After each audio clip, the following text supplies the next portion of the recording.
CPMK yang nomor berapa? Apa sebutin tolong Izin Ibu, yang ingat CPMK 3, CPMK-nya. CPMK 3 Ibu. Iya, CPMK 3 apa? Eh, Apa? Izin Ibu, CPMK 3-nya Hmm? model pendokumentasian asuhan keperawatan. Model-model pendokumentasian asuhan Asuhan keperawatan, Bu. keperawatan. Eh,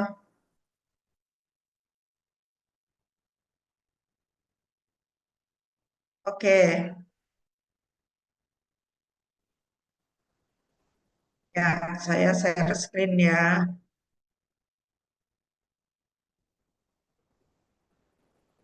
Oke, CPMK kita adalah Anda bisa memahami bahkan sampai menerapkan ya kalau nggak salah saya menerapkan model-model pendokumentasian asuhan keperawatan. Ya. Ada beberapa model. Ya, ini adalah ada 7 model ya dari pendokumentasian keperawatan. Nomor 8 itu ada CND Computer Nursing Documentation, tidak termasuk dalam model pendokumentasian, tetapi dia masuknya ke dalam cara mendokumentasikan, ya, bukan modelnya. Jadi ada 7 model pendokumentasian. Yang pertama itu adalah SOR atau Search Oriented Report. Yang kedua ada POR, Problem Oriented Record. Yang ketiga ada Progress Notes. Dan yang keempat ada Progress Oriented Record. Yang kelima ada CBA, yaitu Charting by Exception.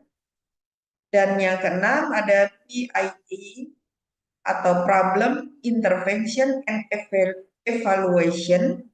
Yang ketujuh ada Focus, Process Oriented System. Fokus ini sama dengan POS. Ya, oke, kita mulai yang pertama. Yang pertama yaitu Search Oriented Record atau catatan yang berorientasi pada sumber. Nah, bagian penerimaan klien ini mempunyai lembar isian tersendiri kalau berdasarkan model SOR, ya. Dan dokter menggunakan lembar untuk mencatat instruksi, lembar riwayat penyakit, dan perkembangan penyakit. Sementara itu, perawat akan menggunakan catatan keperawatan. Jadi, model pendokumentasiannya adalah menggunakan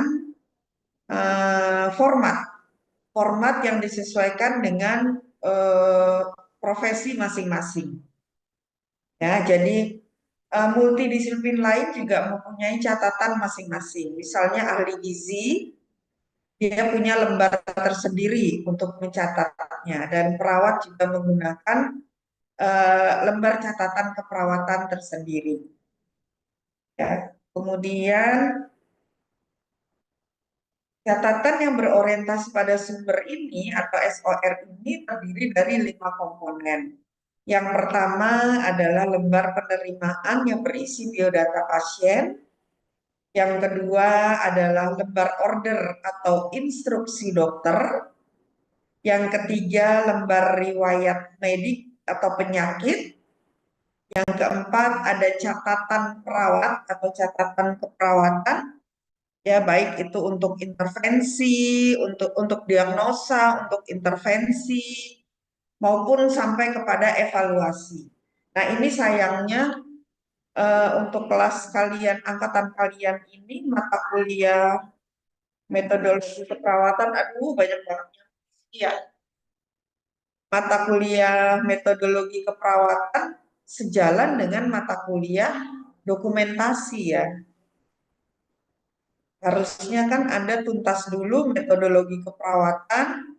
Setelah Anda memahami dokumentasi keperawatan, baru belajar tentang pendokumentasiannya gitu. Tapi ini sejalan ya antara metodologi dengan apa namanya dokumentasi ya. Nggak apa-apa kita sekarang ini terima dulu materinya.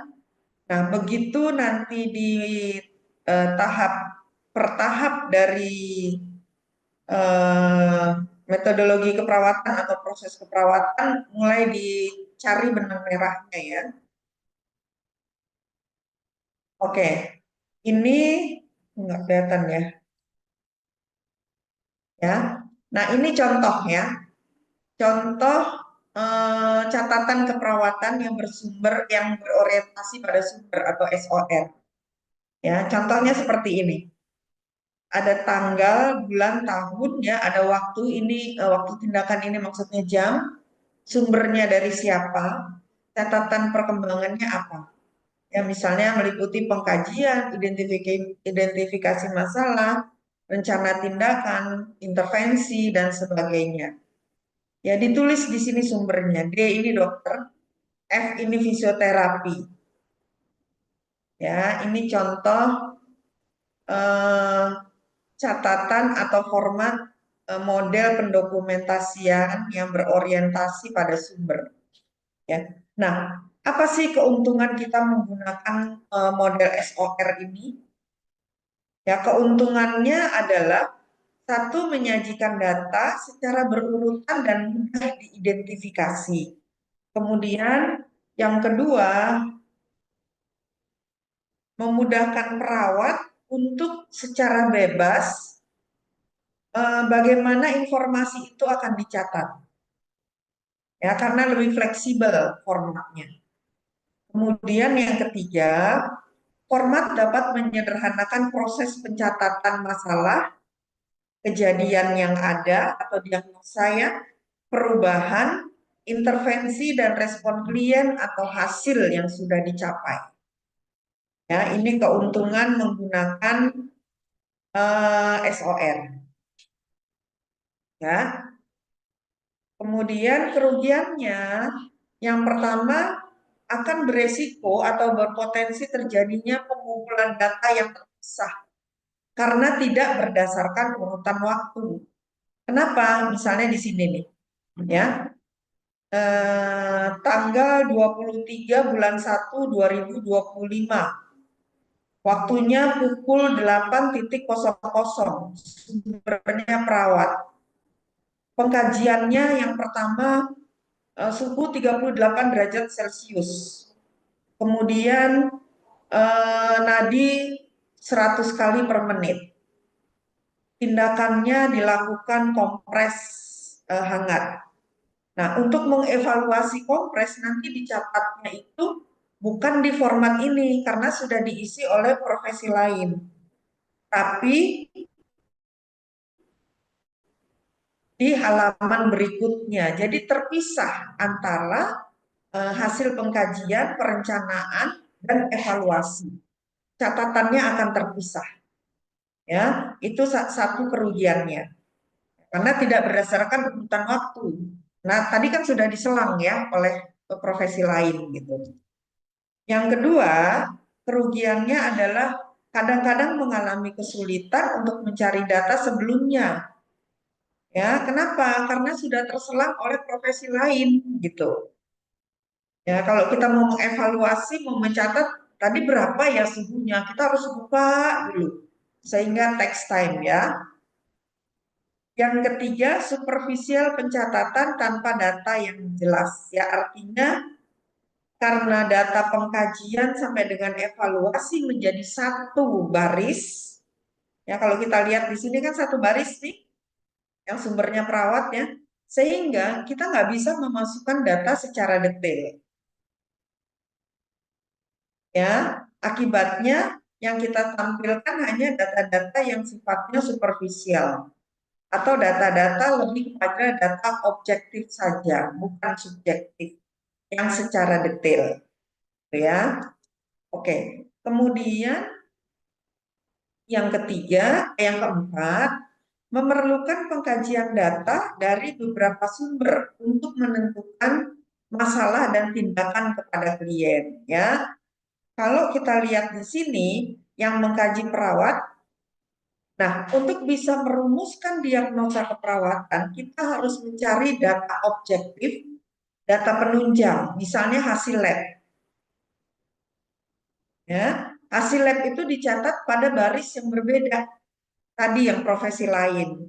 Ya, selain dari farmasi, misalnya laboratorium di sini dicatat juga. Jadi kita harus, orang Jawa bilang apa ya, metanin atau menelusuri. Ya, kita harus menelusuri data yang kita butuhkan untuk membuat diagnosa keperawatan. Karena mungkin saja data penunjang tentang laboratorium itu dicatat pada lembaran-lembaran yang berikutnya. Itu ya, paham ya? Oke. Kemudian yang kelima, waktu pemberian asuhan memerlukan waktu yang banyak. Jelas ya, karena untuk bisa merumuskan diagnosa keperawatan, kita memerlukan data lain yang memerlukan waktu untuk mencarinya. Sehingga kalau kita belum merumuskan diagnosa keperawatan, kita belum bisa menentukan intervensi. Ya, kalau tidak ada data yang menunjang, kita tidak bisa merumuskan diagnosa keperawatan, gitu ya, rangkaiannya. Sehingga memerlukan waktu yang lebih banyak, karena data yang tersedia itu berada pada lembar-lembar atau baris-baris berikutnya. Yang keenam, data yang berurutan mungkin akan menyulitkan dalam interpretasi atau analisis. Misalnya tadi, data tentang laboratorium.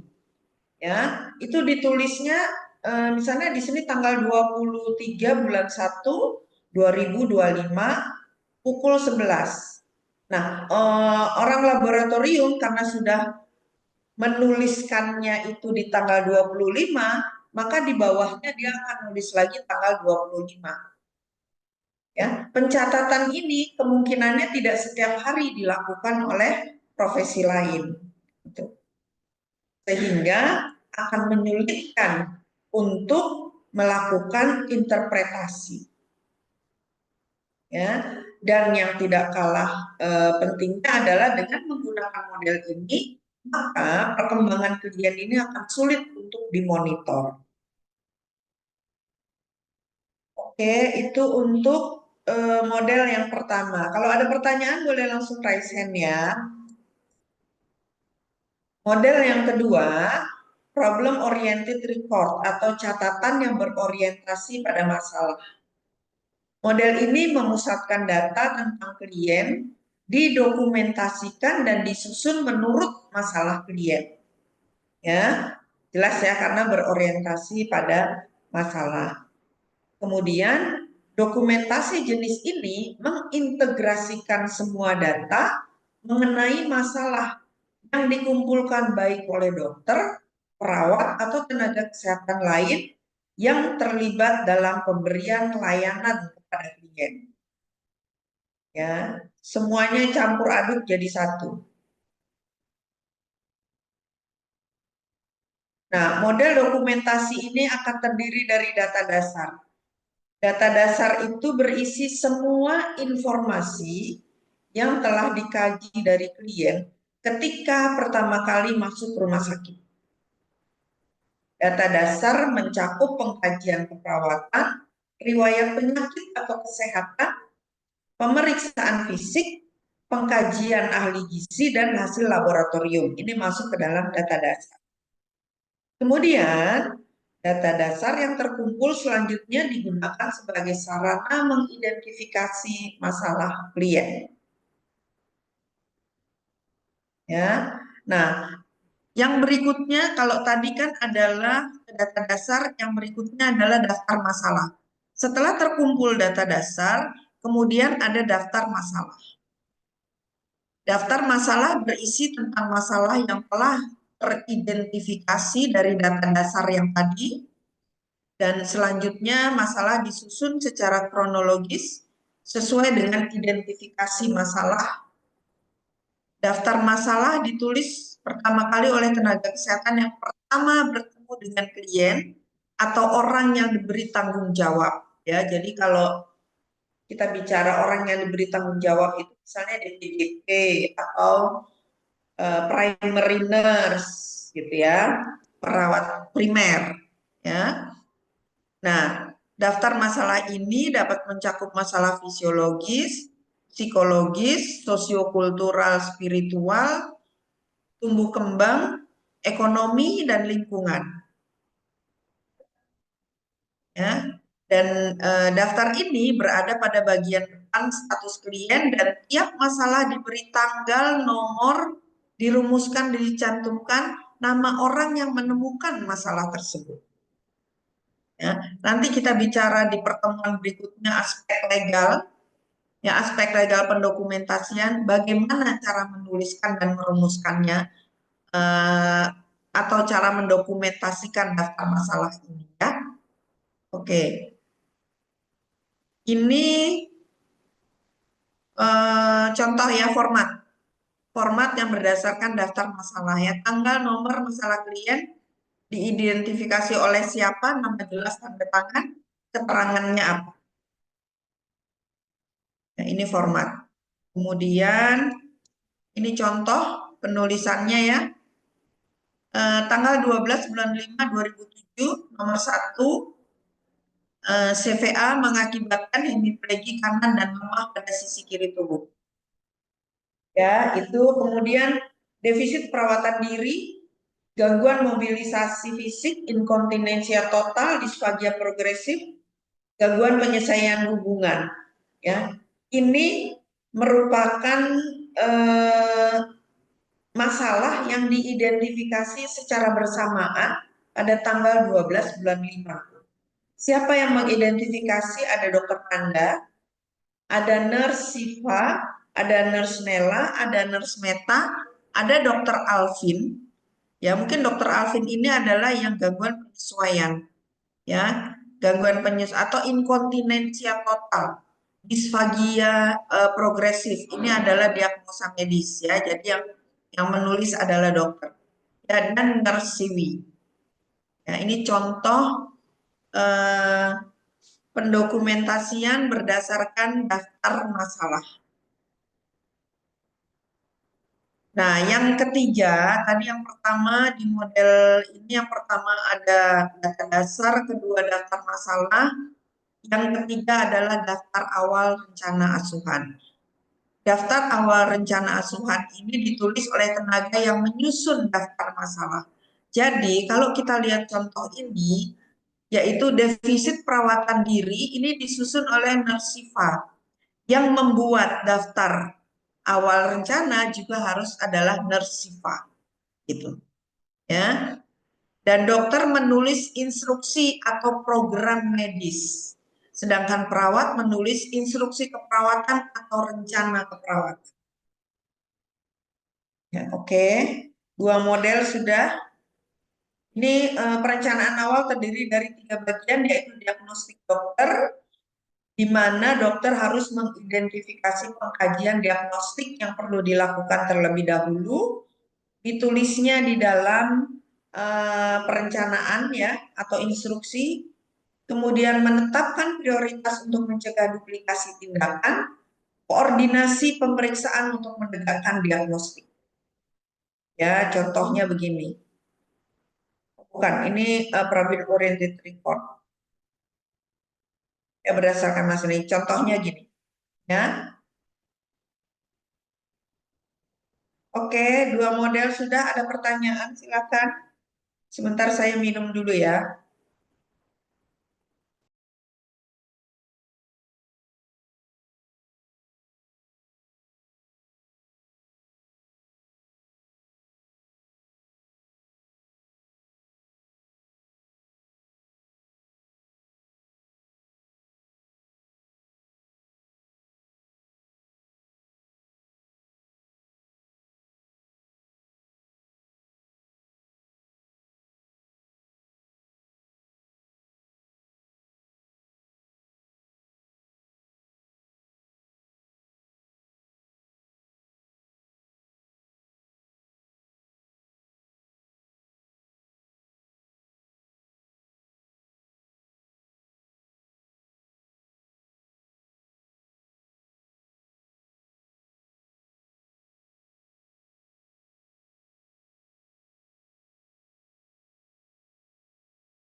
Ya, oke, silakan kalau ada pertanyaan.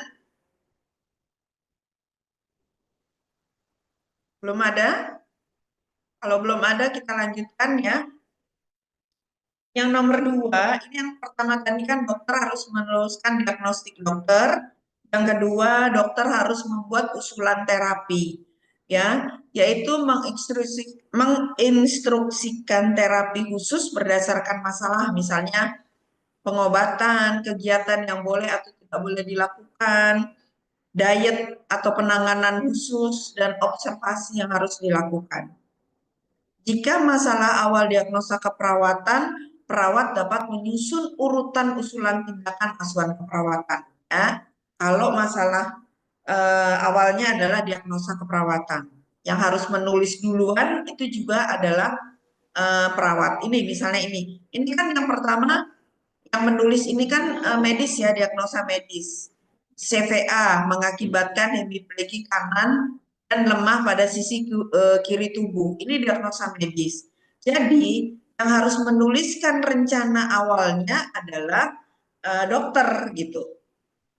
Tapi kalau yang menuliskan di awal di sini adalah misalnya defisit perawatan diri atau kebersihan tubuh, eliminasi makan dan sebagainya, ini di nomor 1, maka perawat harus menuliskan lebih dulu rencana tindakannya, gitu ya. Jadi rencana tindakan disusun berdasarkan siapa yang menulis masalah lebih dahulu. Ya, oke. Kemudian yang ketiga adalah rencana pendidikan klien. Ya, ini maksudnya adalah kebutuhan pendidikan klien bertujuan jangka panjang dan tim kesehatan yang terdiri dari tadi dokter, perawat, fisioterapi, ahli gizi, dan sebagainya mengidentifikasi informasi atau keterampilan yang diperlukan oleh klien untuk beradaptasi terhadap masalah yang berkaitan dengan kesehatan yang sedang dialaminya. Ya, jadi semua profesi itu mengidentifikasi kebutuhan pendidikannya sehingga nanti dilakukan pendidikan kesehatan dalam satu tim. Gitu ya. Ini contoh formatnya ya.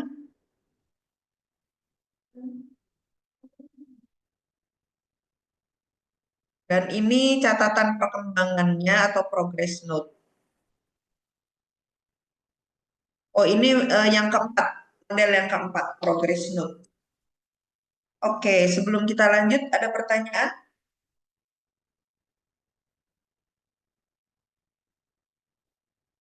Tidak ada? Tidak. Oke. Oke, saya identifikasi dulu untuk subjek PMK nomor 1. Untuk subjek PMK nomor 1, yaitu memahami atau mampu menerapkan model pendokumentasian berdasarkan SOR atau Source Oriented Record. Penekanannya pada apa? SOR penekanannya pada apa atau yang ditonjolkan untuk mendokumentasian ini pada apa? Berorientasi pada sumber, Ibu. Sumber apa, Lingga? Sumber data yang bisa kita dapetin dari klien, Ibu, atau pasien. Sumber data. Sumber data ya. Yang lain ada pendapat? Ada pendapat sumber yang dimaksud sumber apa? Izin menjawab, Ibu, sumber dari perawat, dokter, atau dari tenaga kesehatan lain? Ya, jadi pendokumentasian berorientasi pada sumber ini ditekankannya pada sumber yang memperoleh data. Jadi siapa yang memperoleh data itulah yang ditulis lebih dahulu. Ya, apakah perawat, apakah dokter, ataukah fisioterapi atau siapapun. Ya, oke. Kemudian model yang kedua, Model yang kedua itu adalah problem oriented record. Ya, problem oriented pendokumentasian ini, apa keuntungan dari pendokumentasian ini?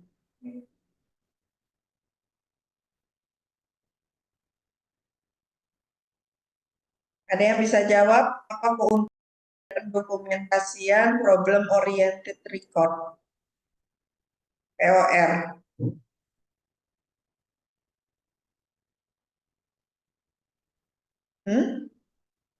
Ada? Farid Ilmi mau menjawab? Farid Ilmi, apa keuntungan dari model pendokumentasian berdasarkan POR? Izin menjawab Ibu, menyajikan data secara berurutan dan diidentifikasi. Problem oriented record, apa keuntungannya? Penekanannya pada apa kalau kita bicara problem oriented record? Pada apa? Judulnya aja problem oriented record. Berorientasi pada masalah dari pasiennya, Ibu. Jadi, Oh iya, orientasinya atau fokusnya kepada masalah yang dihadapi pasien. Jadi keuntungannya apa?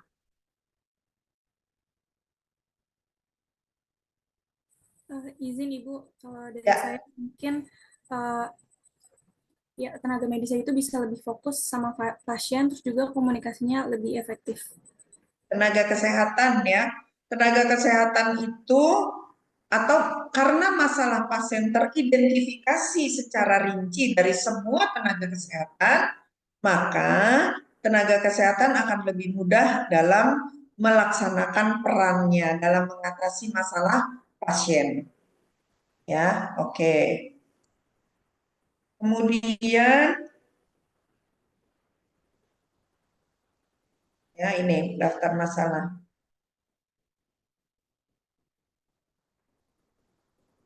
Bentar. Ya, tadi kita ya. Oke. Yang berikutnya adalah progress note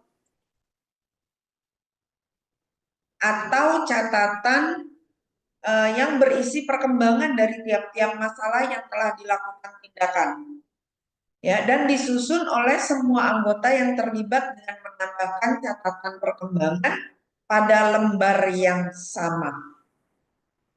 Ya, ini yang keempat yang harus ditulis di dalam problem oriented record. Ya, nah ini ada beberapa acuan di dalam menulis catatan perkembangan. Yang pertama itu adalah SOAP. SOAP itu terdiri dari subjektif, objektif, ya S-nya subjektif, O-nya objektif, A-nya analisis atau assessment, reassessment, P-nya adalah planning. Ya, ini nanti kita bicarakan di metodologi keperawatan tahap evaluasi. Ya. Kemudian ini contohnya ya. Nanti secara detail kita akan bahas di mata kuliah metodologi keperawatan, yaitu tahap evaluasi.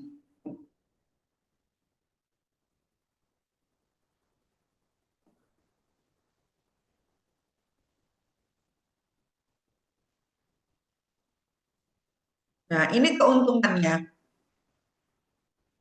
Yang pertama, fokus catatan asuhan atau masalah keperawatan ini lebih menekankan pada masalah klien dan proses penyelesaian masalah daripada tugas dokumentasinya. Yang kedua, pencatatan berisi tentang kontinuitas dari asuhan keperawatan atau keberlanjutan dari asuhan keperawatan. Yang ketiga, evaluasi dan penyelesaian masalah secara jelas dicatat. Data disusun berdasarkan masalah yang sangat spesifik, jelas ya, menunjang apa, dievaluasi apakah data tersebut masih ada Kalau data tersebut sudah tidak ada, berarti masalahnya sudah teratasi. Gitu ya. Daftar masalah merupakan checklist untuk diagnosa keperawatan dan untuk masalah klien.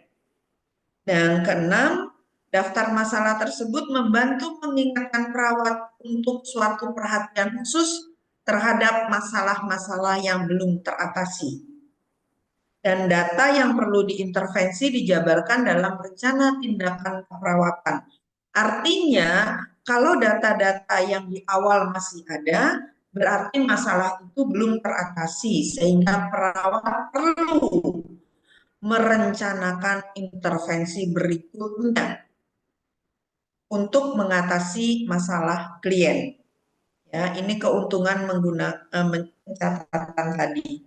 Kemudian kerugiannya, kemungkinan adanya kesulitan jika daftar masalah yang belum dilakukan tindakan atau akan muncul masalah baru. Ya, di mana ini mencatatnya? Gitu. Bentar, internetnya nggak stabil. Oke.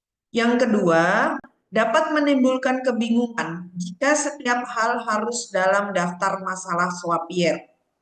Ya, kenapa? Karena akan terjadi pengulangan-pengulangan yang tidak perlu. Gitu ya, jadi membingungkan. Akibatnya apa? Evaluasi atau tujuan mengevaluasi perkembangan klien menjadi sangat lambat karena pencatatannya diulang-ulang. Ya, yang ketiga, perawatan yang rutin mungkin diabaikan dalam pencatatan jika flowsheet untuk pencatatan tidak tersedia atau jika formatnya tidak tersedia. Perawatan yang rutin misalnya mengukur tanda-tanda vital, ya. Kemudian misalnya dia tidak ada masalah gangguan nutrisi, ya. Misalnya dia nggak ada masalah gangguan nutrisi, akibatnya evaluasi terhadap nutrisi yang dia makan, misalnya apakah makannya hari ini habis atau tidak, itu tidak tercatat gitu. Kalau dia tidak ada masalah nutrisi. Ya.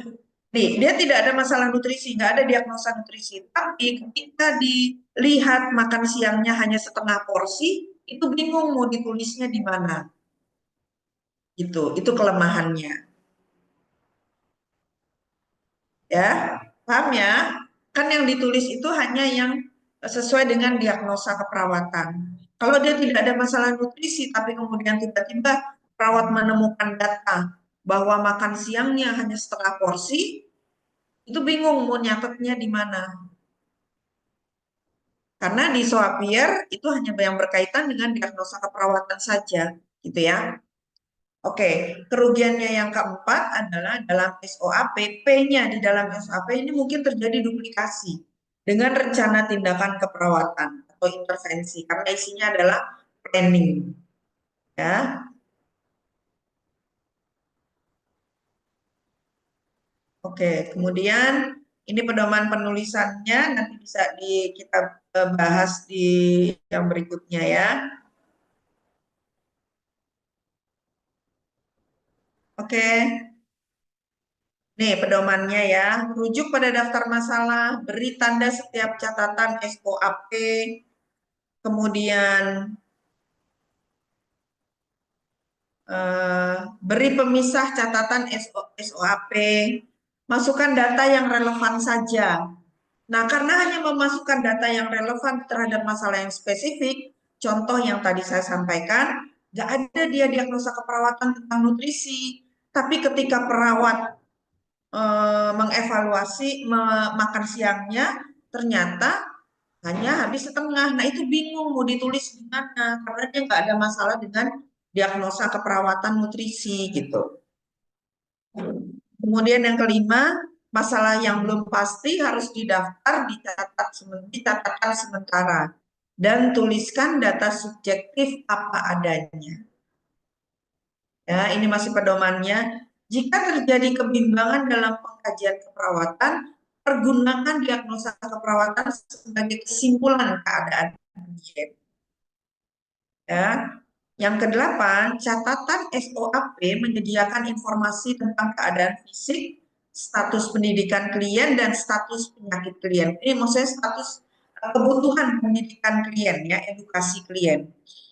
Yang kesembilan, jika tidak ada masalah yang luar biasa, tetapi peraturan mengharuskan memasukkan dalam pencatatan, tuliskan catatan perkembangan tentang masalah klien waktu masuk. Ya, dan istilah P di dalam SOAP ini dapat dinyatakan sebagai standar tindakan keperawatan. Ada di bukunya SIK, Standar Intervensi Keperawatan SIKI, Standar Intervensi Keperawatan Indonesia. Ya, ada bukunya. Jadi kalian sudah mulai harus beli buku belum? Standar Diagnosa Keperawatan Indonesia, Standar Intervensi Keperawatan Indonesia, kemudian evaluasi, ada tiga buku yang ditulis oleh PPNI yang merupakan standar yang harus Anda miliki. Ya, minimal 3 itu. Oke. Nah, jika hanya menggunakan SOAP, maka evaluasi respon klien terhadap intervensi dicatat untuk mendukung data. Dan penggunaan A atau assessment ini tidak hanya untuk mencatat analisa dan pengkajian, tetapi juga evaluasi respon klien terhadap intervensi. Ya, jadi A-nya itu bisa assessment, bisa analisis. Oke, ini untuk model yang kedua.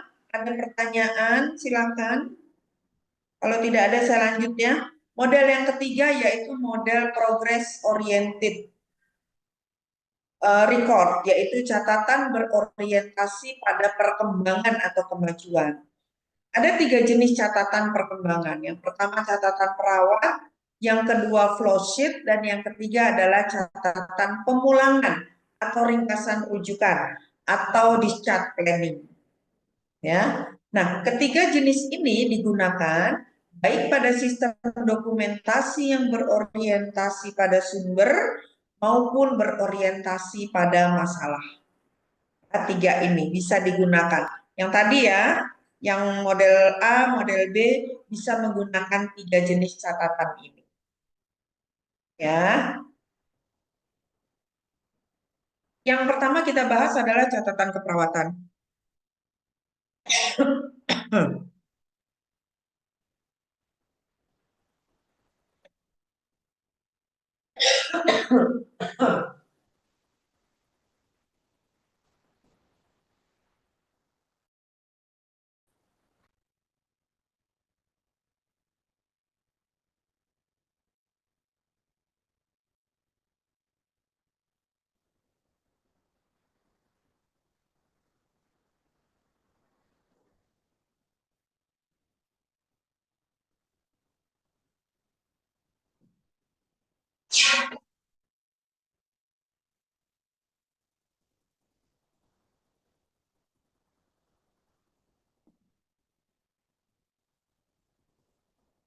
Ya.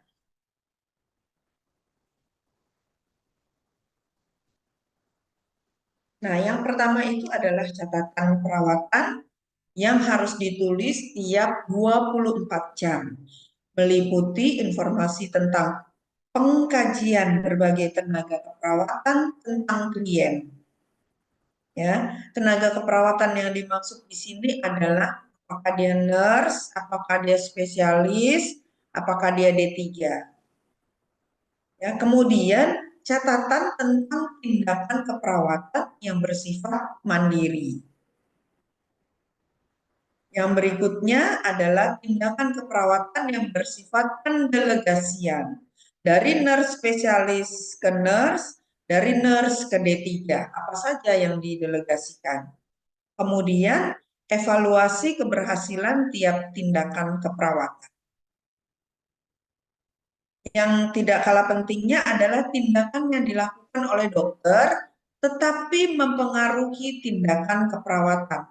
Contohnya, tindakan yang dilakukan oleh dokter misalnya memberikan paracetamol injeksi.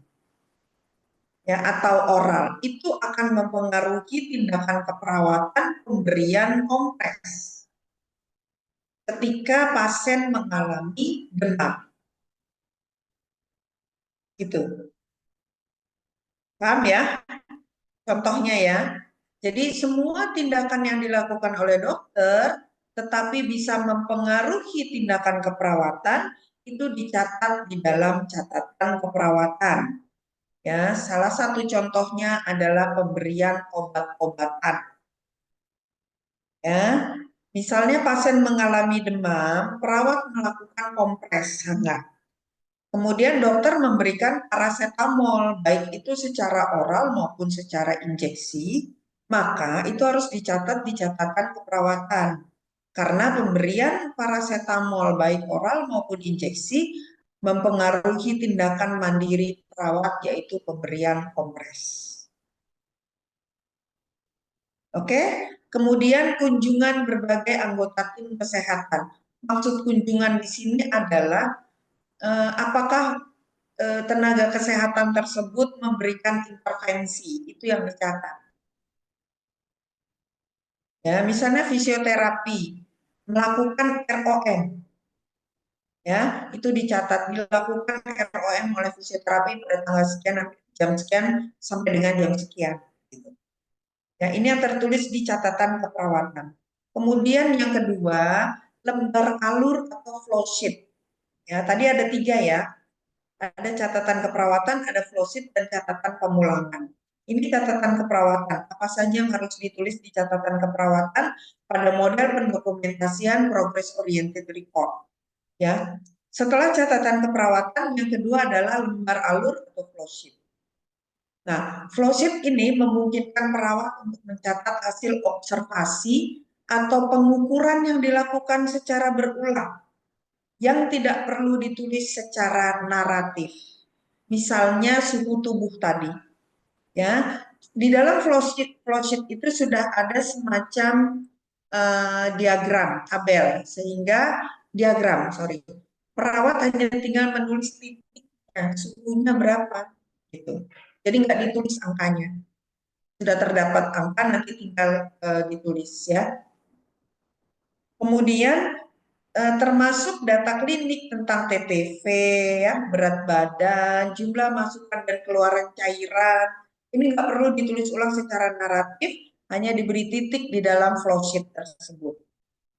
Ya, dan flow sheet yang biasa dipakai adalah catatan klinik, catatan keseimbangan cairan dalam 24 jam, kemudian catatan pengobatan, catatan harian tentang asuhan keperawatan.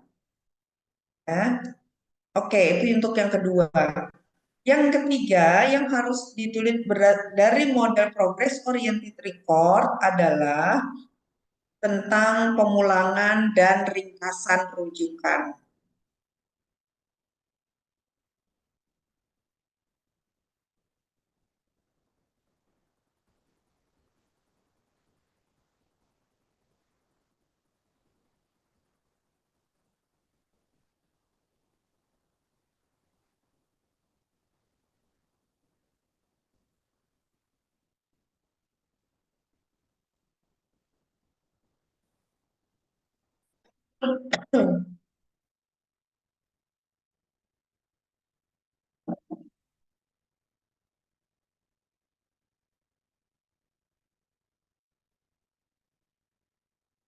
Oke. Oh, mana tadi hilang? Ya.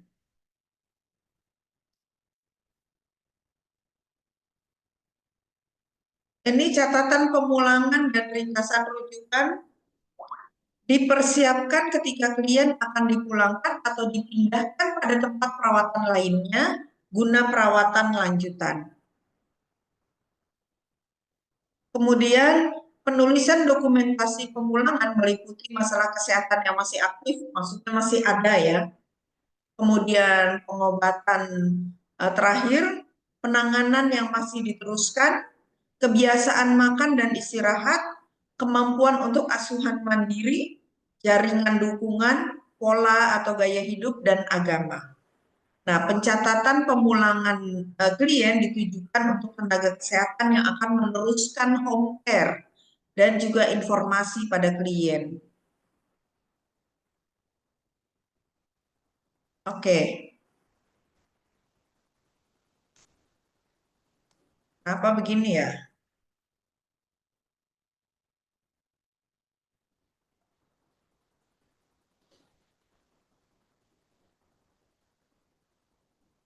Informasi untuk tenaga kesehatan mencakup yang pertama menguraikan tindakan keperawatan, contohnya mengganti balutan, urut-urutan perawatan luka.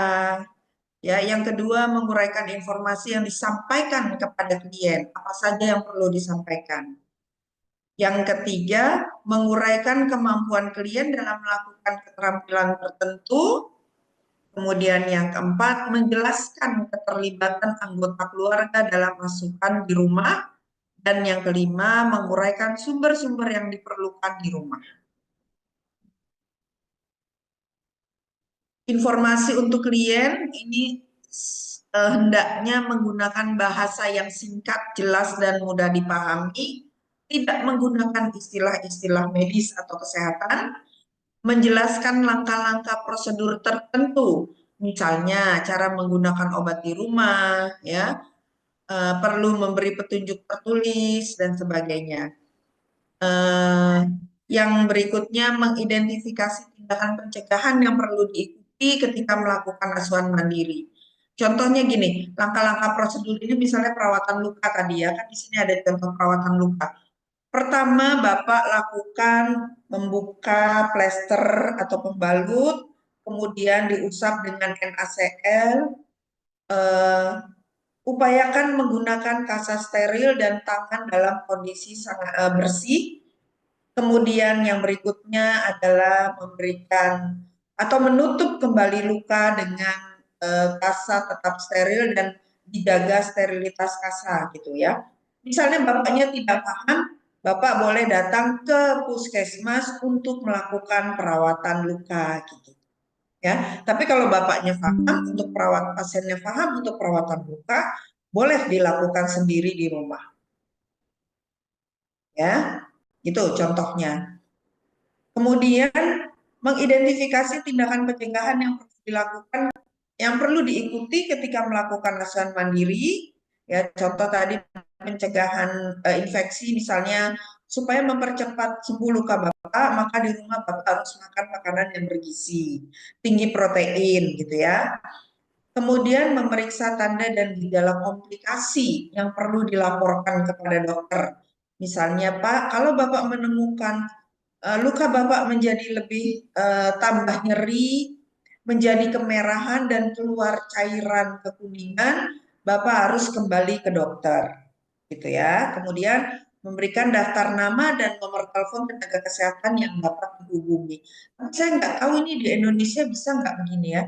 Pengalaman tapi adik saya post-op mastektomi ya karena ada keganasan, itu ada tenaga kesehatan yang bisa di WA kemudian mau datang ke rumah. Ya, tapi itu karena berobatnya di swasta, nggak tahu kalau BPJS bisa nggak. Gitu.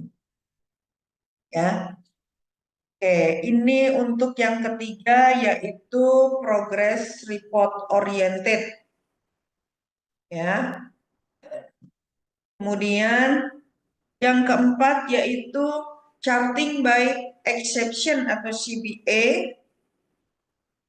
Nah, charting by exception adalah sistem dokumentasi yang hanya mencatat secara naratif dari hasil atau penemuan yang menyimpang dari keadaan normal atau keadaan standar.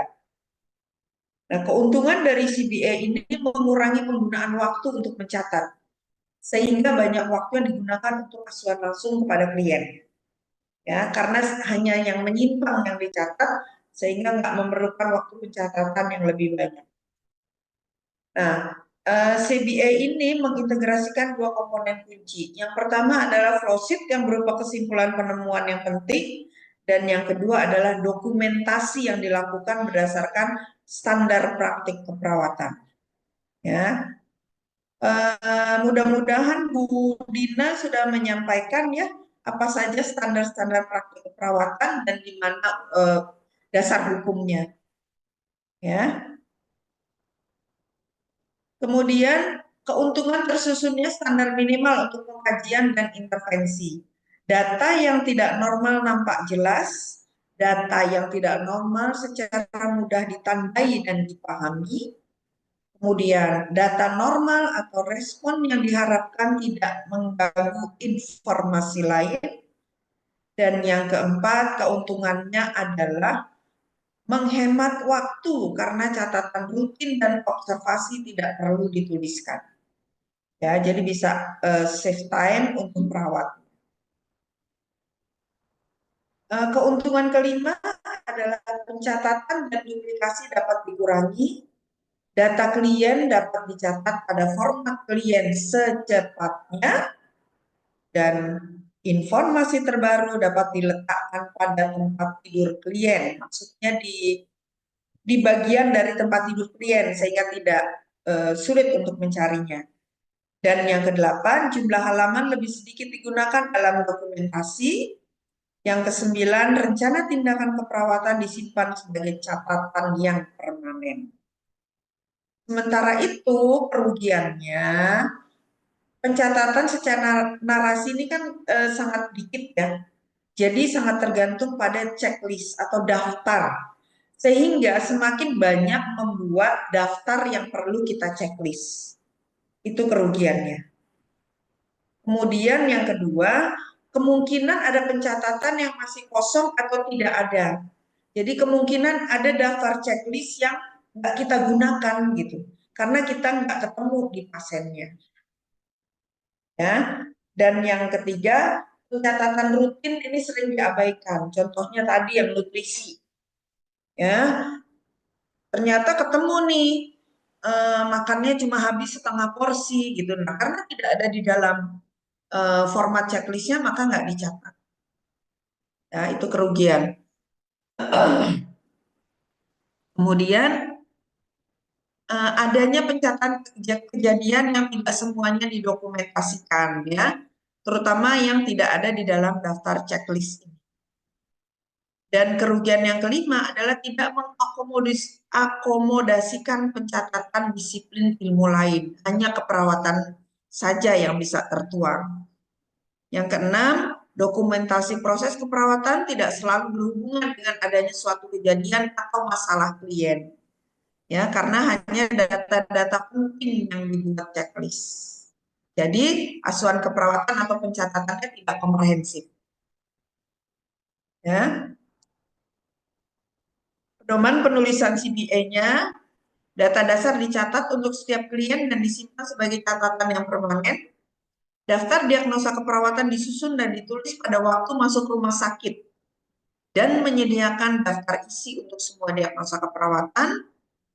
Ringkasan pulang ditulis untuk setiap diagnosa keperawatan pada saat pasien pulang. Kenapa? Karena tidak disediakan di dalam checklist.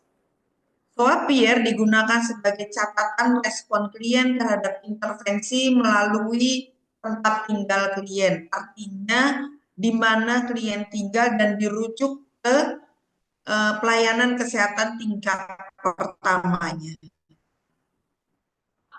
Ya, data diagnosa keperawatan dan perencanaan ini bisa dikembangkan ya sesuai dengan kondisi klien. Kartu atau Kardex dan rencana tindakan dikembangkan di setiap klien. Jadi artinya akan memiliki format yang tidak terstandar. Jadi untuk setiap klien akan berbeda-beda tergantung diagnosa keperawatannya. Ya, gitu. Oke, ini untuk model yang keempat. Kemudian model yang kelima yaitu Problem Intervention and Evaluation atau PIE. Ya. Penggunaan format pendokumentasian PIE ini tepat digunakan untuk sistem pemberian asuhan keperawatan yang menggunakan metode keperawatan primer. Ya, nanti di mata kuliah manajemen kalian akan belajar tentang apa itu keperawatan primer, apa itu metode tim dan sebagainya. Ya. Azira, kenapa Azira raise hand? Enggak. Oke.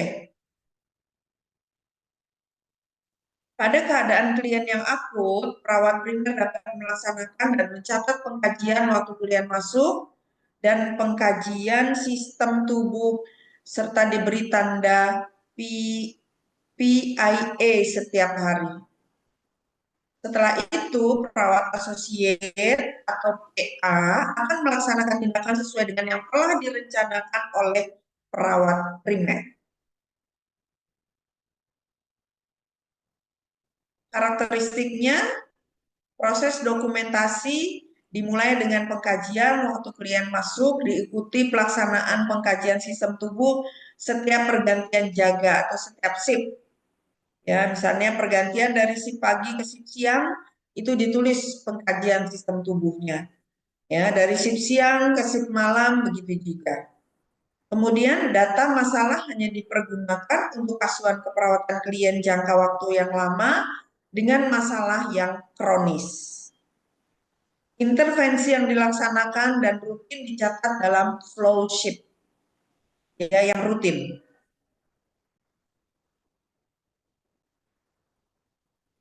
Kemudian catatan perkembangan digunakan untuk pencatatan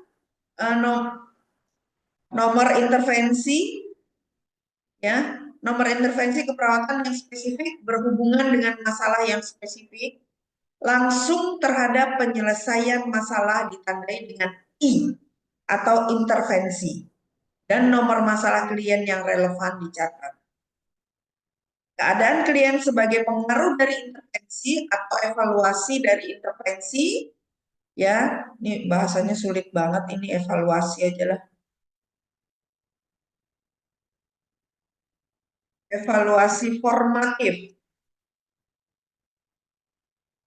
ya, diidentifikasi dengan tanda E atau evaluasi, dan nomor masalah untuk setiap masalah diidentifikasi atau dievaluasi minimal setiap 8 jam atau setiap pergantian shift.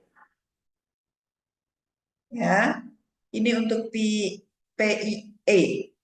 Nah, keuntungannya adalah memungkinkan penggunaan proses keperawatan. Rencana tindakan dan catatan perkembangan dapat dihubungkan atau relevan. Memungkinkan pemberian asuhan keperawatan yang kontinu karena secara jelas mengidentifikasi masalah klien dan intervensi keperawatan. Perkembangan klien mulai dari klien masuk sampai pulang ini dapat dengan mudah digambarkan atau diuraikan dan dapat diadaptasi untuk catatan yang otomatis atau yang computerized, ya. Sementara itu kerugiannya adalah tidak dapat digunakan untuk pencatatan untuk semua disiplin ilmu, hanya untuk keperawatan saja bisanya. Kemudian pembatasan rencana tindakan yang tidak aplikatif untuk beberapa situasi keperawatan. Oke, ini model keempat. Ya, model kelima, maaf ya, kelima, ya, yaitu model PIE. Silakan kalau ada pertanyaan.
Ada pertanyaan? Silakan. Tidak ada? Kalau tidak ada, kita lanjut ya. Yang berikutnya adalah fokus, proses oriented system. Ini model yang keenam ya. Pencatatan fokus adalah suatu proses orientasi dan klien sebagai fokus. Hal ini digunakan dalam proses keperawatan untuk mengorganisir dokumentasi asuhan jika menuliskan catatan perkembangan dengan menggunakan format DAR, Data Action Response, ya, dengan 3 kolom, yaitu data berisi tentang data subjektif dan objektif yang mendukung dokumentasi fokus. Ya, kemudian yang kedua adalah action. Action ini merupakan tindakan keperawatan yang segera atau yang akan dilakukan berdasarkan pengkajian atau evaluasi keadaan klien. Yang ketiga adalah respon, menyediakan keadaan respon klien terhadap tindakan medis atau tindakan keperawatan. Jadi, kalau kita lihat respon ini sebetulnya adalah evaluasi formatif ya. Kalau kita kaitkan, sebentar, baterai saya habis. Kalau kita kaitkan dengan proses keperawatan, ini termasuk dalam evaluasi formatif, yaitu bagaimana respon klien setelah diberi tindakan, baik oleh perawat maupun oleh tenaga medis atau dokter. Sebentar.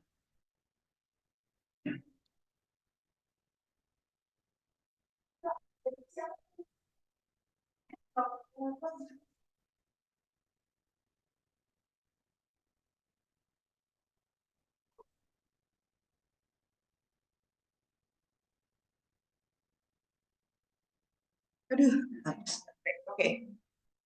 Ya, jadi untuk model proses oriented system, 3 hal yang harus kita ingat yaitu DAR, D-A-R, data, kemudian action dan respon. Ya, itu penekanannya.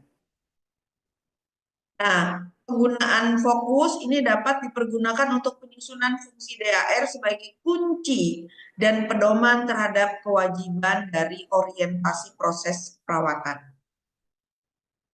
Nah, kemudian keuntungannya, istilah fokus ini lebih luas dan positif dibandingkan dengan penggunaan istilah problem. Ya, dan pernyataan fokus pada tingkat yang tinggi adalah diagnosa keperawatan. Fokus dengan DAR adalah fleksibel dan menyediakan kunci dan pedoman dalam pencatatan diagnosa keperawatan. Ya, jadi kenapa kita menggunakan kata fokus? Sebetulnya adalah ditujukannya kepada masalah atau proses oriented system. Sistem itu kita bicara yang paling utama adalah kepada masalah klien. Ya, masalah klien atau diagnosa keperawatan bisa dibuat kalau pengkajiannya lengkap gitu ya, sehingga berisi tentang DAR ini. Harus ada data. Ya. Kemudian ini tadi. Ya, ini ya. Fokusnya pada diagnosa keperawatan atau masalah klien. Kemudian catatan rencana keperawatan merupakan pencatatan berdasarkan tanda fokus yang memudahkan informasi untuk dikenali oleh perawat lain. Kenapa? Karena kadang-kadang yang membuat catatan keperawatan ini bisa aja perawat yang shift pagi. Ya, sementara yang shift siang itu Alvira kemana ya? Kok nggak buka kamera ya? Iya, izin Ibu habis minum. Oke. Kemudian, waktu lebih singkat tanpa harus menuliskan pada beberapa bagian format. Hanya ditulis di satu format itu. Dan sistem ini mudah dipergunakan dan dimengerti oleh tenaga kesehatan lainnya. Bahasa dan proses pencatatan menggunakan istilah-istilah yang ya. Kerugiannya penggunaan pencatatan action ya, dar tadi yang di tengah action ini bisa membingungkan ya, khususnya tindakan yang akan atau telah dilaksanakan. Gimana membedakannya action gitu. Ya. Dan penggunaan fokus pada kolom ini tidak konsisten dengan istilah pada rencana tindakan keperawatan. Ya, ini contohnya nih. Nih,